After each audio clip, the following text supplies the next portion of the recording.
dore reba ukuntu ibigori byarumbye.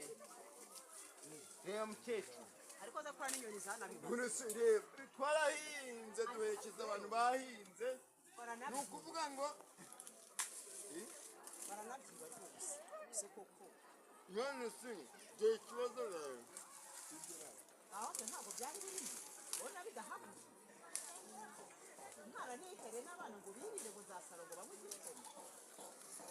aho usanga ibigorigori ibisheke ntabwo biriho ubusheke se burihe urarya ibigorigori ibisheke ntabwo biriho nubwo ari ukuvuga ngo reba kino tubaye cyose ni ukuvuga ngo abajura baribye ubu se ibi ni iki we apa ishyano ryacitse umuriro wumva rirumva urimo kurira mu murima komeza usutane urimo kunya ahangaha aha ntabwo ari muri wese ntago nahaneye we ntabwo waneye ntago nahaneye haguruka yahehe oya mwihorera komeza usutane mukecuru komeza usutane komeza winere rwose mukecuru oya urayaheha haguruka yahehe nayo naneye utanya haguruka yahehe mukecuru oya wararubisanga hano ari wese yo kunzi ugomba kuzukanya ntago nitumye unereye mu bigori warabihinze niwe wabyabuye bitera umwaku nese ujya mu mwaku naje kunya nawe byaye urimo kurya umva urajya mu bintu bari babariya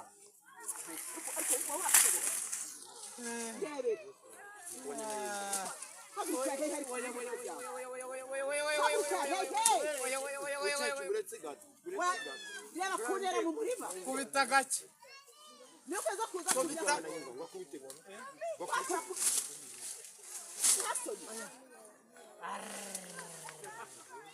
kubita gake mwangize nyina agasuzuguro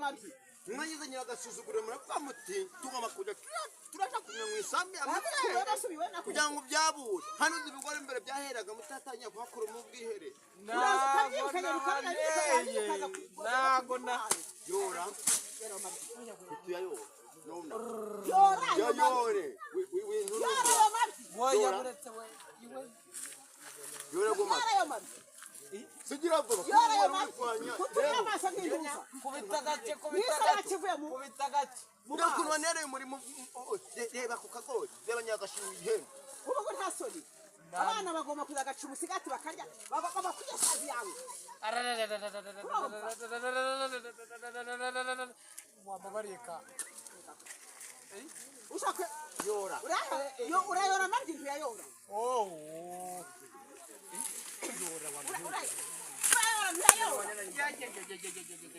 kubita gake uri gukurikira na kanyoni n'ubundi munsi ntago mwongera kumva ntuzongera kuza mu murima wanjye uri kumva yayore kanyayore kunya mu murima wanjye no kubango yayore yora buretse nyaro uyaronga yora vuba sebo kujya kuyakandagira ntabwo ureba nayarenze n'ubundi